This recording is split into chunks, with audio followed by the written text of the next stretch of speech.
నేను దెబ్బరొట్టె కోసం మినపప్పు నానబోసానండి. నానబోసి కడిగాను. చూడండి పొట్టు ఎలా ఉందో. ఈ పొట్టు ఉన్న మినపప్పుతోనే పెద్ద తిరుపతిలో పెద్ద పెద్ద వడలు వేస్తారండి. పిండి రుబ్బి పెట్టాను చూడండి. ఇప్పుడు దెబ్బరొట్టె వేస్తున్నాను చూడండి.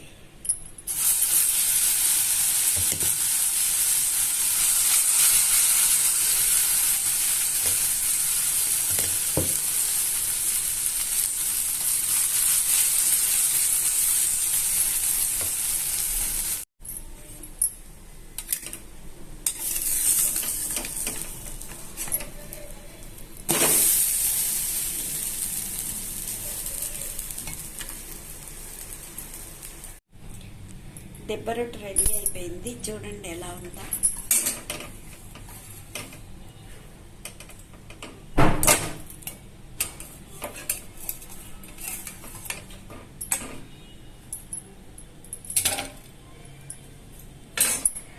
రండి టేస్ట్ చేసి చెప్పండి.